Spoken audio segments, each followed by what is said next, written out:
Assalamualaikum warahmatullahi wabarakatuh. Innal hamdalillah nahmaduhu wa nasta'inuhu wa nastaghfiruh wa na'udzu billahi min shururi anfusina wa min sayyiati a'malina. May yahdihillahu fala mudilla lahu wa may yudlil fala hadiya lahu. Asyhadu an la ilaha illallah wahdahu la syarika lahu wa asyhadu anna Muhammadan 'abduhu wa rasuluh sallallahu alaihi wa ala alihi wa sahbihi wa man ittaba'a hudahu ila yaumiddin, amma ba'd. Bapak dan Ibu kaum muslimin wal muslimat rahimani wa rahimakumullah.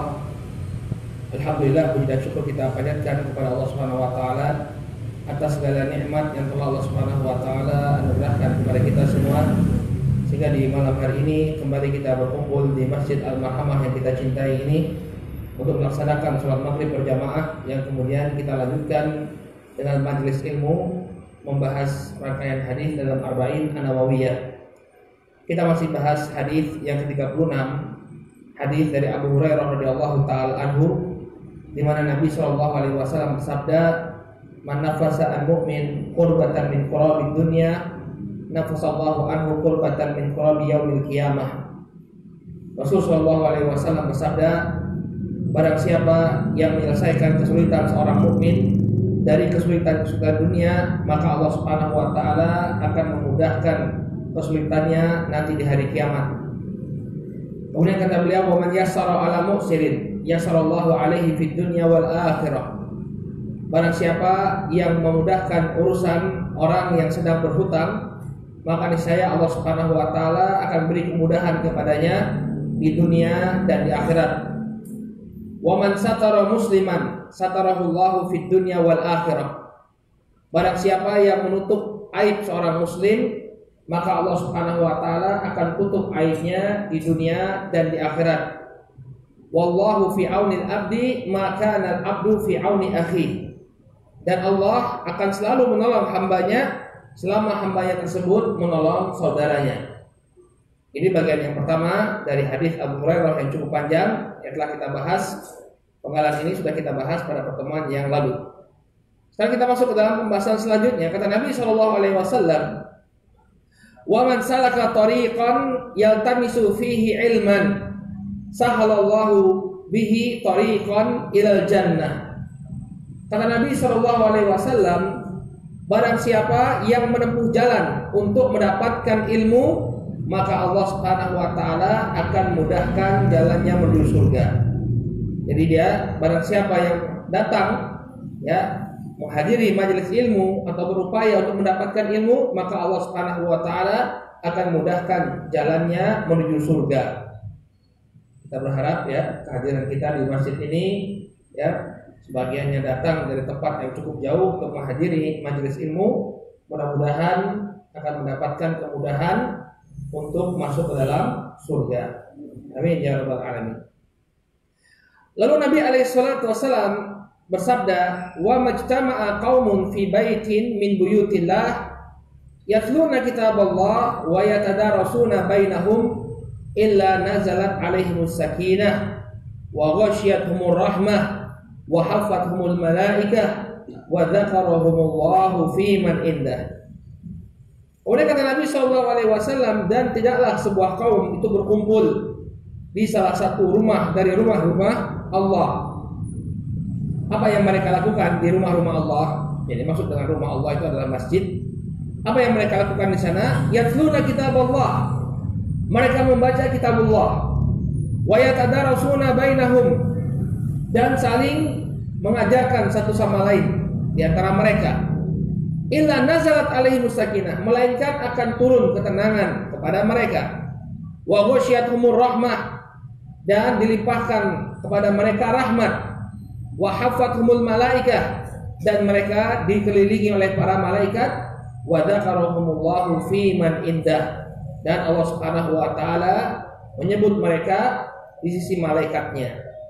Ya, artinya Allah Subhanahu wa taala memberikan pujian kepada orang-orang tersebut yang berkumpul di rumah-rumah Allah untuk membaca Al-Quran dan mempelajari Al-Quran. Lalu kemudian kata Nabi SAW, "Wa man bata'a fi amalih lam yusri bihi nasabuh." Barang siapa yang lambat amalannya, maka hal itu tidak akan bisa dipercepat oleh nasabnya. Rawahu Muslim. Hadis ini diriwayatkan oleh Al-Imam Muslim. Bapak dan Ibu, kaum muslimin wal muslimat rahimakumullah. Ya, penggalan pertama sudah kita bahas pada pertemuan yang lalu tentang keutamaan menolong saudara sama muslim. Wallahu fi aunil abdi maka al-abdu fi auni akhi. Kesimpulannya ada pada penggalan terakhir dari sabda Rasulullah SAW, Allah itu akan menolong seorang hamba selama seorang hamba itu menolong saudaranya. Al-jaza' min jinsil amal.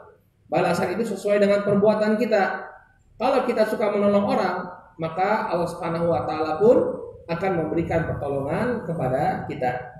Ini yang harus diyakini oleh setiap muslim, tidaklah dia akan mendapatkan kerugian ketika dia menolong orang lain. Ya, Allah Subhanahu wa taala akan berikan balasan kepadanya. Allah akan berikan kemudahan demi kemudahan di dunia dan di akhirat.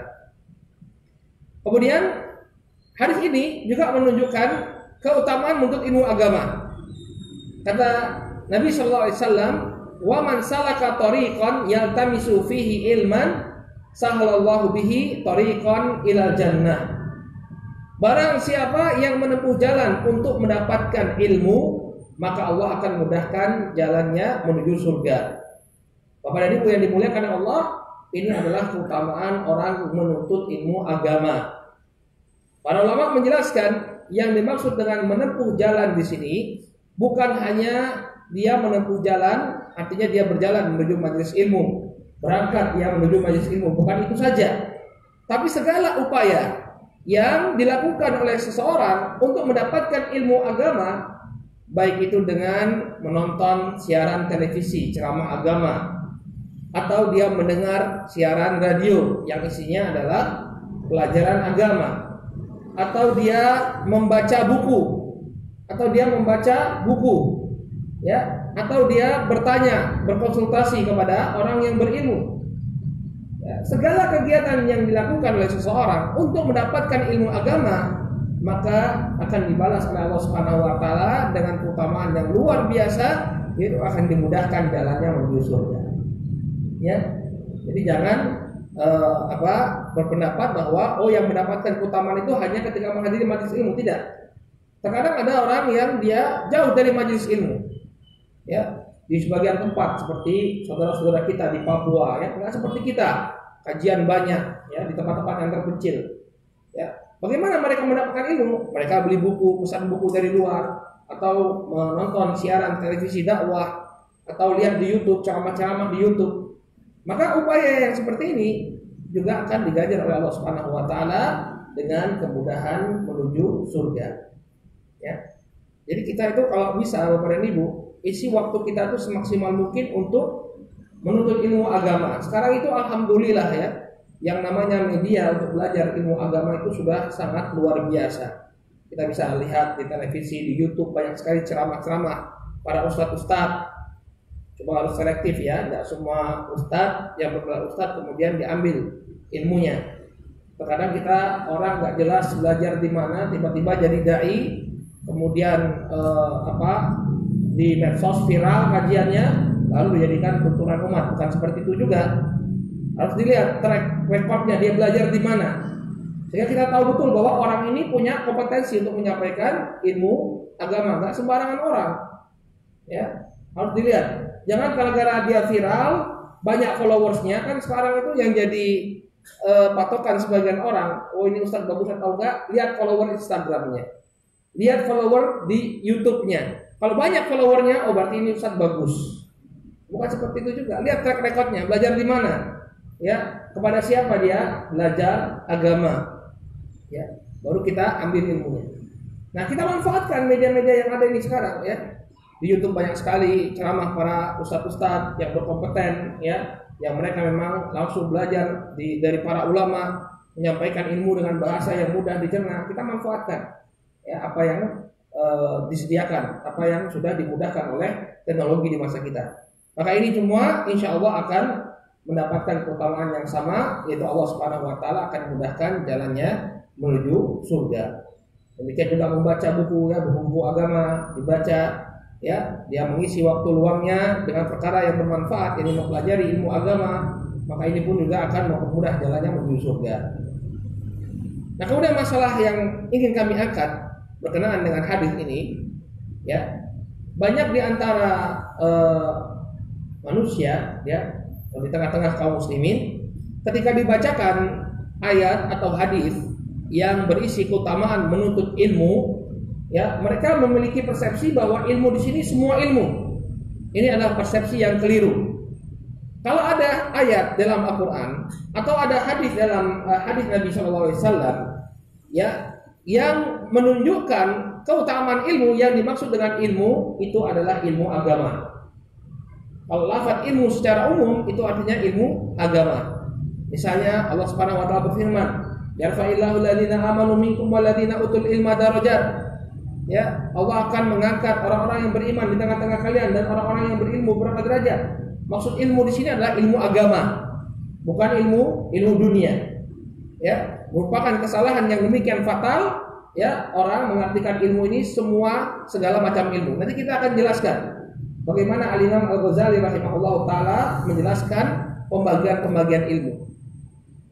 Di antara dalil yang menunjukkan bahwa ilmu yang disebut dalam Al-Quran dan ilmu yang disebutkan dalam Sunnah Nabi SAW itu yang dimaksud adalah ilmu agama, ilmu syariat, adalah sebuah hadis dari sahabat Abu Dzar radhiyallahu taala anhu, di mana Nabi SAW bersabda, "Innal anbiya'a lam yuwarrithu dinaran wala dirhama, ya, wa innama warathul ilma, faman akhadahu akhadha bihadzin wafir." Karena Nabi SAW, sesungguhnya para nabi itu tidaklah mewariskan dinar atau dirham, tidak.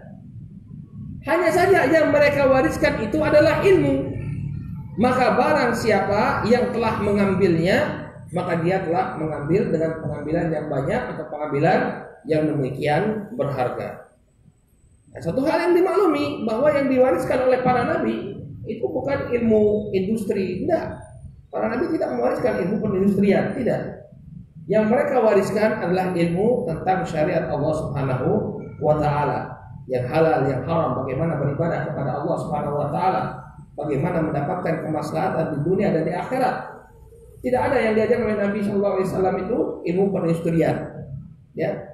Disebutkan dalam sebuah hadis ketika Nabi alaihi salatu wasallam masuk ke kota Madinah, beliau melihat orang-orang di kota Madinah mereka melakukan penyerbukan. Jadi biar kurma itu menghasilkan buah yang baik, mereka melakukan penyerbukan. Maka Nabi SAW mengatakan, ini kayaknya tidak perlu dilakukan penyerbukan seperti ini. Ya, tidak perlu dilakukan penyerbukan seperti ini, kata Nabi SAW.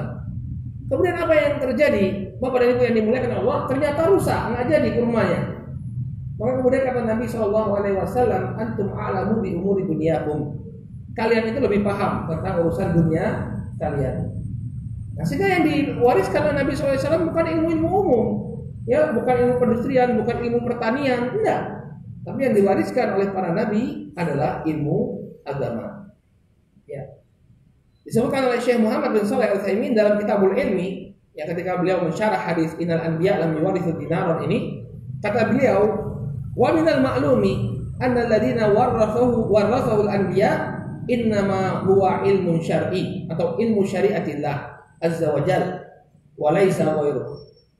Dan dimaklumi, diketahui bersama bahwa yang diwariskan oleh para nabi itu hanyalah ilmu tentang syariat Allah, bukan ilmu yang lainnya. Fal anbiya alaihi wassalatu wassalam ma warathu linnasi ilmu sina'at wa ma yata'allaqu biha. Para nabi tidak pernah mewariskan ilmu perindustrian, ilmu teknologi kepada manusia atau yang berkaitan dengannya. Tidak. Tapi yang diwariskan oleh para nabi adalah ilmu syariat. Sehingga ketika ada dalil yang menunjukkan keutamaan ilmu, itu yang dimaksud adalah ilmu syariat, ilmu yang dibawa oleh para nabi. Ya. Seperti firman Allah Subhanahu wa taala, "Innama yakhsyallaha min ibadihil ulama." Yang memiliki rasa takut kepada Allah adalah orang-orang yang berilmu. Siapa orang yang berilmu sini? Para ulama, orang yang mengetahui tentang ilmu syar'i. Ya, bukan orang-orang yang mengetahui tentang perkara ilmu dunia. Ya, kalau kita bawakan ilmu di sini adalah ilmu-ilmu dunia, berarti orang yang paling takut kepada Allah Subhanahu wa taala adalah para penerima Nobel, ya, ilmuwan-ilmuwan, para saintis, ya. Tapi bukan itu yang diinginkan. Ya. Buktinya mereka sebagiannya ateis, ya, tidak beragama, tidak mengakui eksistensi Tuhan. Sehingga apa? Yang dimaksud dengan ilmu itu adalah ilmu agama. Orang yang semakin banyak ilmu agama yang semakin takut kepada Allah Subhanahu wa taala. Dan lebih memperkuat, ya, bahwa ilmu yang dimaksud di dalam Al-Qur'an dan dalam As-Sunnah adalah ilmu agama adalah pembagian ilmu, ya, oleh Al-Imam Al-Ghazali rahimahullah. Al-Imam Al-Ghazali membagi ilmu secara garis besar itu menjadi dua. Kemudian Ibu bisa lihat di sini. Yang pertama ilmu syariat, kemudian yang kedua ilmu non syariat. Nah, ilmu syariat inilah yang dipuji dalam Al-Quran dan Sunnah. Ilmu syariat inilah yang diwariskan oleh para nabi. Nah, tapi bukan berarti ilmu-ilmu yang lain tidak perlu dipelajari. Ya, jadi sikap kita itu pertengahan. Jangan kemudian mengatakan bahwa ilmu yang dipuji dalam Al-Quran dan Sunnah itu semua ilmu, nggak boleh, ya. Ilmu yang dipuji dalam Al-Quran dan Sunnah itu adalah ilmu syariat, tapi bukan berarti ilmu yang lain tidak bermanfaat. Ya, beliau mengatakan, ya, pembagian yang pertama ilmu syariat inilah warisannya para nabi, kemudian yang kedua ilmu non syariat. Nah, ilmu non syariat ini, Bapak dan Ibu, terbagi lagi. Yang pertama adalah ilmu yang terpuji. Ya, ilmu yang terpuji. Apa itu ilmu yang terpuji? Ilmu yang memberikan manfaat kemaslahatan kepada manusia. Ya, dan ini kebanyakan ilmu-ilmu yang kita pelajari, ilmu-ilmu seperti ilmu apa?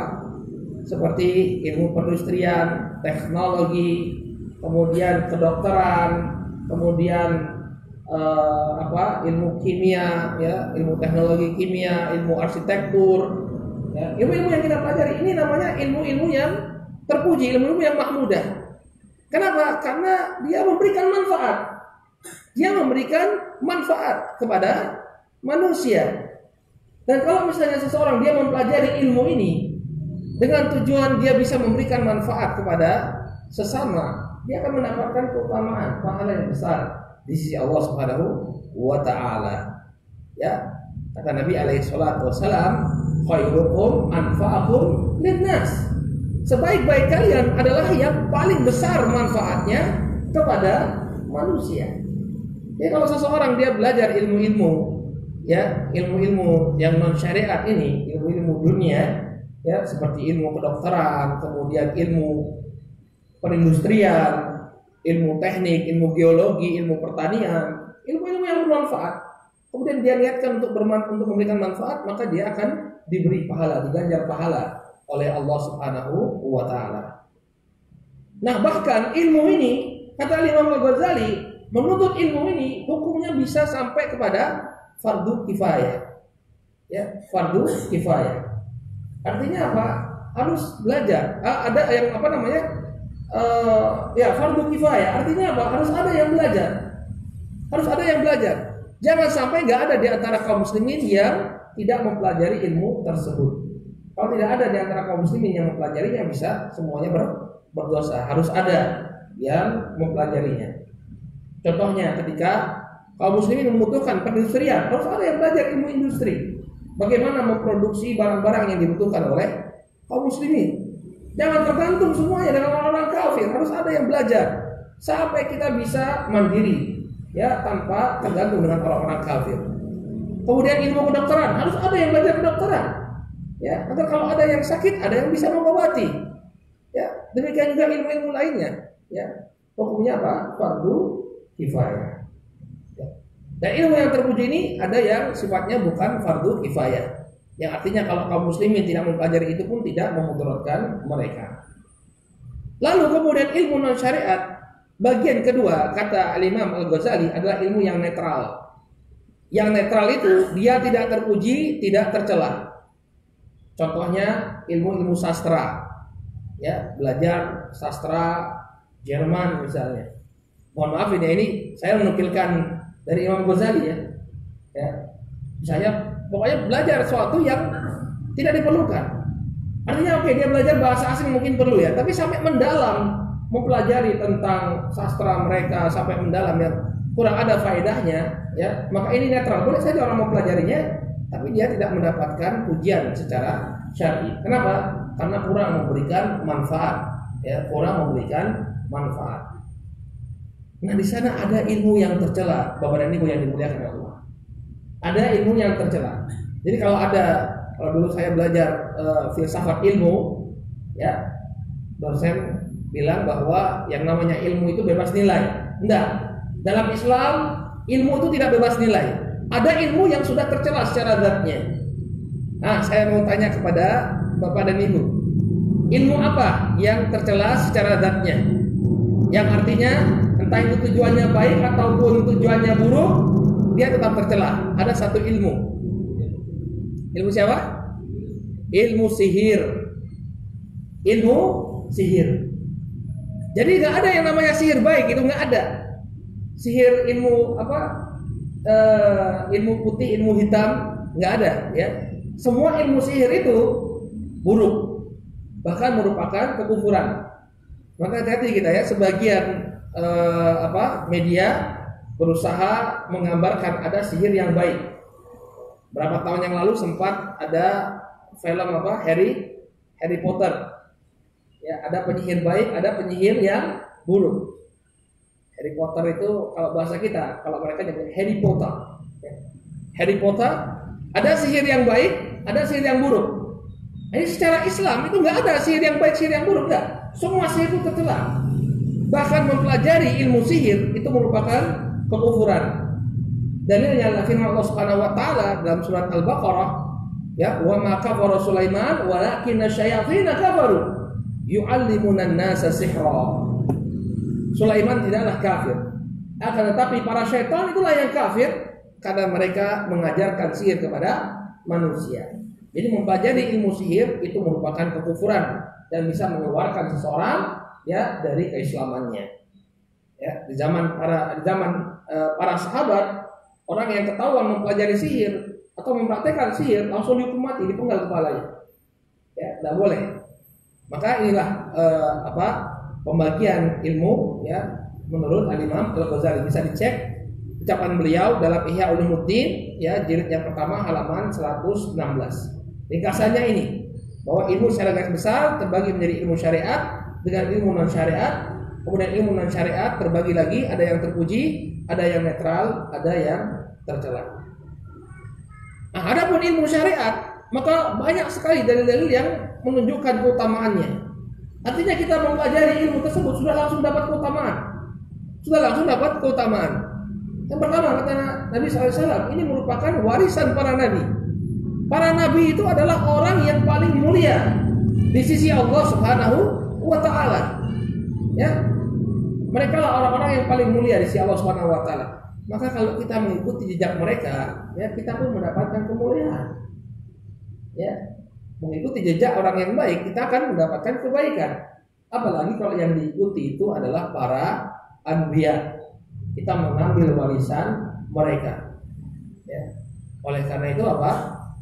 Kata Nabi SAW, al-ulama warasatul anbiya. Para ulama itu adalah pewaris para nabi. Kenapa? Karena para nabi tidak mewariskan dinar atau dirham, akan tetapi mewariskan ilmu. Barang siapa yang mengambilnya, dia telah mengambil bagian yang demikian berharga. Kemudian di antara keutamaan lain lagi dari ilmu, bahwa Nabi alaihi salatu wassalam, ya, tidak pernah diperintah oleh Allah Subhanahu wa taala untuk meminta tambahan selain tambahan ilmu. Kata Allah Subhanahu wa taala, wa qur rabbi zidni ilma. Dan katakanlah, wahai Nabi, Rabbi zidni ilma. Wahai Rabbku, tambahkanlah kepadaku ilmu. Nabi SAW tidak pernah diperintah oleh Allah Subhanahu wa taala untuk meminta tambahan harta. Nabi SAW tidak pernah diperintah oleh Allah Subhanahu wa taala untuk meminta tambahan anak. Ya, apalagi tambahan istri, enggak. Rabbi zidni zaujatan misalnya kan. Ya Allah, tambahkanlah istri untukku, enggak ada, ya. Tapi apa? Rabbi zidni ilma. Ya, wahai Rabbku, tambahkanlah kepadaku ilmu. Tambahkanlah kepadaku ilmu. Ini menunjukkan bahwa ilmu itu adalah suatu hal yang sangat berharga. Nabi tidak pernah diperintahkan untuk meminta tambahan, melainkan hanya tambahan ilmu dari Allah Subhanahu wa taala. Kemudian juga keutamaan ilmu syar'i luar biasa ya, Bapak dan Ibu ya. Ya. Tanda seseorang itu diinginkan kebahagiaan atau kebaikan oleh Allah Subhanahu wa taala adalah ketika dia diberi pemahaman terhadap agama. Ya. Kata Nabi SAW dalam hadis yang diriwayatkan oleh Imam Al-Bukhari dan Muslim dari sahabat Muawiyah bin Abi Sufyan radhiyallahu taala anhuma, Nabi SAW bersabda, "Man yuridillahu bihi khairan yufaqihu fid din." Ya. Barang siapa yang Allah Subhanahu wa taala inginkan kebaikan pada dirinya, Allah akan pahamkan agama ini baginya. Jadi tanda kebaikan pada diri seseorang bukan dari jabatannya yang tinggi. Tanda kebaikan pada diri seseorang bukan dari kekayaannya yang banyak. Tanda kebaikan pada diri seseorang ya bukan dilihat dari anak keturunannya yang sukses, tidak. Tapi yaitu ketika dia memahami ilmu. Karena begitu dia memahami ilmu, dia bisa beramal. Tanpa seseorang itu memahami ilmu, dia tidak akan bisa beramal. Oleh karena itu Bapak dan Ibu yang dimuliakan Allah, ini menunjukkan ya bahwa ilmu agama ini merupakan tanda kebaikan pada diri seseorang. Sebaliknya orang yang jauh dari ilmu agama ini menunjukkan bahwa Allah Subhanahu wa taala tidak menginginkan kebaikan untuk dirinya. Kita dapati majelis-majelis ilmu dibuka di mana-mana. Majelis ilmu dibuka di mana-mana. Ada yang mengkaji tafsir, ada yang mengkaji membaca Al-Qur'an ya, tahsinul Qur'an, tajwid. Kemudian ada yang membahas tafsir, ada yang membahas tentang fikih, ada yang membahas tentang hadis. Banyak sekali majelis ilmu dibuka. Tapi apakah semua kaum muslimin kemudian datang berduyun-duyun untuk menghadiri majelis-majelis ilmu? Jawabannya tidak. Maka ketika kita diberikan hidayah oleh Allah untuk datang ke majelis ilmu, belajar agama, lalu diberikan pemahaman oleh Allah Subhanahu wa taala, banyak-banyak bersyukur. Kenapa? Karena ini merupakan tanda kebaikan. Man yuridillahu bihi khairan yufaqihu fid din. Barang siapa yang Allah kehendaki kebaikan padanya, ya, maka Allah akan pahamkan agama ini. Ya. Dalam hadis Utsman radhiyallahu taala anhu, ya, Nabi SAW mengatakan, khairukum man ta'allama al-Qur'an wa 'allama. Sebaik-baik kalian adalah orang yang mengajarkan Al-Qur'an dan mempelajarinya. Ya, orang sibuk dengan mempelajari Al-Qur'an, mempelajari kitabullah. Maka ini kata Nabi SAW adalah sebaik-baik manusia, sebaik-baik manusia.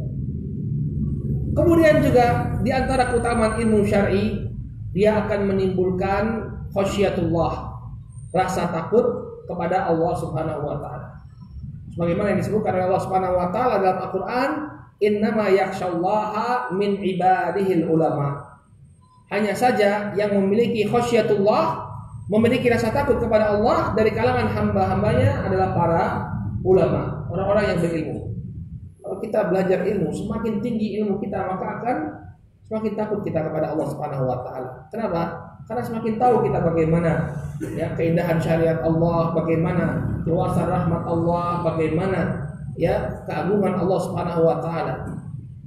Yang namanya khasyah disebutkan oleh para ulama karena rasa takut itu di dalam Al-Qur'an terkadang disebut sebagai khauf, terkadang disebut sebagai khasyah. Ya. Apa bedanya khauf dengan khasyah? Kalau khauf itu rasa takut secara umum. Kalau khasyah itu rasa takut yang dibangun di atas ilmu tentang kebesaran sesuatu yang dia ilmui, apa yang dia ilmu. Makanya di sini menggunakan redaksi khasyatullah. Karena rasa takut itu muncul dari ilmu. Seseorang mengetahui tentang Allah Subhanahu wa taala, mengetahui tentang nama-nama dan sifat-sifatnya, mengetahui ya kebagusan syariat Allah Subhanahu wa taala, maka apa? Dia akan muncul rasa takut pada hatinya. Kemudian juga ilmu merupakan sebab ditinggikan derajat oleh Allah Subhanahu wa taala. Kata Allah Subhanahu wa taala, yarfa'illahu alladziina aamanu minkum walladziina utul ilma darajat. Allah Subhanahu wa taala akan meninggikan orang-orang yang beriman di antara kalian dan orang-orang yang diberikan ilmu beberapa derajat. Ya. Jadi ditinggikan derajatnya. Kita lihat sekarang para ulama seperti Al-Imam Syafi'i, ya, kemudian Al-Imam Abu Hanifah, Al-Imam Malik, Al-Imam Ahmad bin Hanbal. Ya, Al-Imam Al-Bukhari, Al-Imam Muslim, Al-Imam Tirmidzi, Al-Imam Abu Dawud, Al-Imam An-Nasa'i, Al-Imam Ibnu Majah. Ya, para imam ini sudah meninggal ratusan tahun yang lalu. Tapi Allah Subhanahu wa taala tinggikan derajat mereka sampai sekarang orang masih mengkaji ilmu yang mereka wariskan. Ya. Kita sendiri Al-Imam An-Nawawi. Al-Imam An-Nawawi meninggal mungkin 1000 tahun yang lalu. Ya, atau lebih kurang daripada itu. Tapi sampai sekarang ilmunya masih kita kaji. Setiap kali kita menyebut nama beliau diiringi dengan doa. Qala Al-Imam An-Nawawi rahimahullah.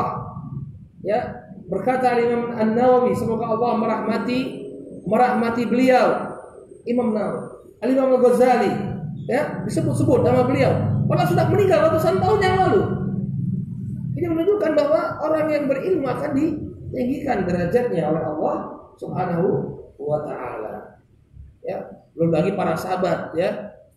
Abu Hurairah, kita udah berapa kali melalui hadisnya Abu Hurairah. Bacakan hadisnya Abu Hurairah radhiyallahu anhu, ditinggikan derajatnya oleh Allah Subhanahu wa taala. Ya. Kemudian bukan hanya itu saja, ya, ketika mereka hidup di dunia saja ada disebutkan dalam biografinya salah seorang ulama di masa lampau, kalau saya tidak salah, Al-Imam Atha, ya. Al-Imam Atha ini disebutkan bahwa beliau itu bekas budak yang berkulit hitam. Artinya bukan dari orang yang terpandang, tapi karena dia belajar agama, kemudian rajin menuntut ilmu, tekun, sehingga dia menjadi seorang ulama. Sampai ada ketika itu seorang khalifah dari kalangan dinasti Umayyah, ya, datang untuk bertanya. Dia diiringi dengan anaknya diajak untuk meminta fatwa. Sampai di rumah ulama tadi, ternyata dia sedang sholat lama, sedang sholat sunat. Sholatnya lama sekali. Sehingga apa? Itu khalifah, ya. Artinya raja yang paling tinggi di wilayahnya kaum muslimin. Harus nunggu sampai ulama tadi selesai sholat. Lihat, yarfa'illahu alladziina aamanu minkum walladziina utul ilma darajat. Kemudian setelah dia sholat, lama menunggu khalifah tadi, baru dia bertanya, konsultasi, lalu kemudian dia berpesan. Setelah selesai, dia berpesan kepada anaknya, wahai anakku, ya, hendaknya kau rajin menuntut ilmu agar kita tidak dihinakan lagi seperti ini. Kenapa? Seorang khalifah yang kekuasaannya luar biasa, akhirnya apa? Harus nunduk kepada orang yang berilmu, seorang khalifah. Ya. Tentunya ulamanya juga ulama yang mustaqim, ya. Ulama yang lurus, bukan ulama yang kemudian mendekat kepada penguasa, menjilat penguasa. Karena ulama itu ada dua. Ada ulama yang mustaqim, yang lurus, ada ulama penjilat penguasa. Ya, dari zaman dahulu sudah ada. Maka ulama yang mustaqim, yang lurus, ya, dia akan seperti itu, ditinggikan derajatnya oleh Allah Subhanahu wa taala. Kalau ulama dia undang, ya. Kalau rajanya butuh sesuatu, suruh sini. Rajanya duduk singgah sana, ayo tanya sini. Ya. Tapi kalau ulama yang mustaqim, rajanya yang datang. Ya. Al ilmu yu'ta wa la ya'ti. Ilmu itu didatangi, bukan mendatangi. Ini adab yang banyak dilupakan di masa kita. Ya. Yang butuh itu datang. Ya. Raja butuh sesuatu, datang dia kepada seorang alim, bukan alimnya yang disuruh datang. Ya. Baik, kemudian juga di dalam sebuah hadis yang diriwayatkan oleh Imam Tirmidzi, Nabi SAW mengatakan, Innallaha wa malaikatahu wa ahlus samawat wal aradin hatta namla fi juriha wa hatta al-hud la yusalluna ala muallimin nas al khaira. Sesungguhnya Allah Subhanahu wa taala, kemudian para malaikatnya, kemudian penduduk langit dan bumi, sampai semut di dalam sarangnya dan ikan di dalam lautan, mereka mendoakan kebaikan bagi orang-orang yang mengajarkan kebaikan kepada manusia. Orang-orang yang mengajarkan ilmu, ya, ini akan diberikan didoakan. Ya, dipuji oleh Allah Subhanahu wa taala, kemudian didoakan oleh para malaikat dan seluruh penduduk langit dan bumi. Dan bagaimana dia bisa mendapatkan, dia bisa mengajarkan seseorang? Dia harus berilmu dulu.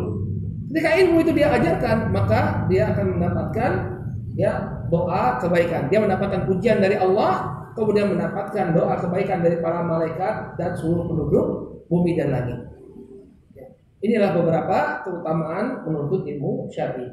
Makanya Bapak dan Ibu kalau ada kesempatan untuk menghadiri kajian itu dihadiri. Karena nggak akan rugi. Kebaikan demi kebaikan yang akan kita dapatkan, keutamaan demi keutamaan ya akan kita dapatkan. Apalagi kita sungguh-sungguh ya, intensif betul. Kajian itu dicatat, diberi faedah-faedah yang diberikan, kita ulangi ya, kita pelajari betul lalu kita amalkan, maka akan semakin luar biasa keutamaan yang diberikan oleh Allah Subhanahu wa taala. Kemudian hadis ini juga menunjukkan tentang keutamaan masjid. Dari mana? Nabi SAW menyebutkan masjid itu sebagai Baitullah, rumahnya Allah. Jadi masjid ini adalah sebuah tempat yang memiliki nilai agung di sisi Allah.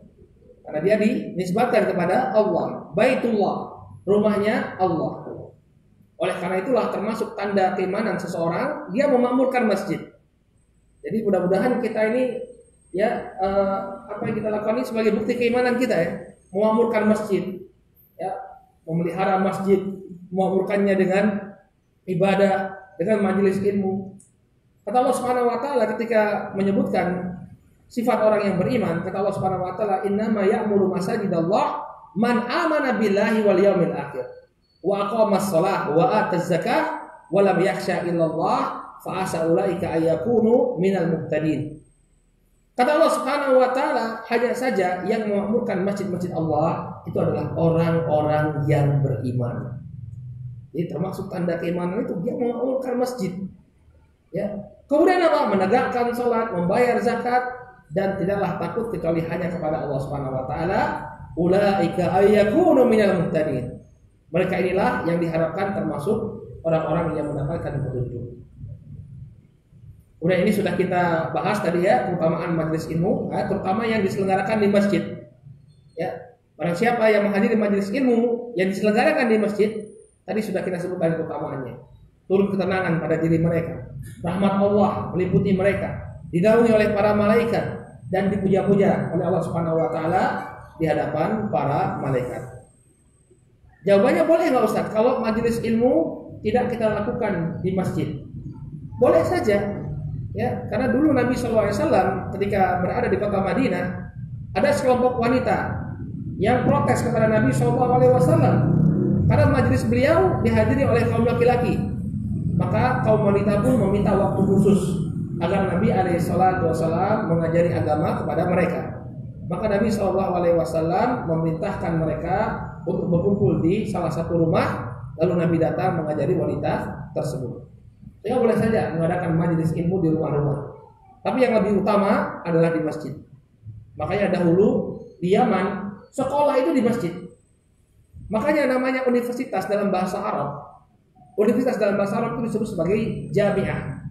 Al-Jami'atul Islamiyah Al-Andalusiyah.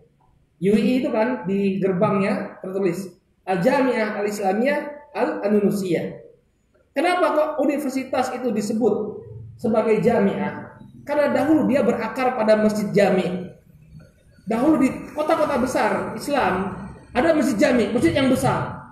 Nah disitulah orang-orang kuliah datang ke masjid jami itu untuk mempelajari ilmu. Makanya namanya universitas dalam bahasa Arab disebut sebagai jamiah. Ya, ini juga faedah saya dapatkan dari Ustadz Yunahar Ilyas, rahimahullah, yang baru saja meninggalkan kita. Beliau semoga Allah Subhanahu wa taala ampun dosa-dosa beliau. Beliau menyebutkan itu. Kenapa dalam bahasa Arab itu universitas disebut jamiah? Karena berakar dari masjid. Berakar dari masjid. Kemudian terakhir kata Nabi SAW, "Wa man bata'a fi amalihi lam yusri bihi nasabu." Barang siapa yang lambat amalannya, maka dia tidak akan dipercepat oleh nasabnya. Maksudnya apa? Ketinggian nasab itu tidak ada gunanya tanpa amalan. Berapa banyak orang-orang yang memiliki ketinggian nasab tapi ya dia tidak beramal. Bahkan dia terjatuh pada kekufuran seperti Abu Lahab. Pamannya Nabi SAW, nasabnya tinggi. Ya, orang-orang Quraisy tahu bahwa dia memiliki nasab yang tinggi. Tapi apa? Nggak ada manfaatnya. Maka dikekalkan namanya dalam Al-Quran. Tabbat yada abi lahabi wa tab, ma aghna anhu maluhu wa ma kasab, sayasla naran dzata lahab. Ya, sehingga apa? Seseorang janganlah berbangga-bangga dengan nasabnya, karena sesungguhnya yang menjadi ukuran itu adalah amalan dan ketakwaan. Inna akramakum indallahi atqakum, kata Allah Subhanahu wa taala. Wallahu taala a'lam bishawab. Dengan demikian selesailah kita dari pembahasan hadis yang ke-36. Insyaallah di pertemuan yang akan datang kita akan masuk ke dalam pembahasan hadis yang ke-37 biidznillah taala. Lagi berlahuna subhanakallahumma wa bihamdika asyhadu an la ilaha illa anta astaghfiruka wa atubu ilaik. Assalamualaikum warahmatullahi wabarakatuh.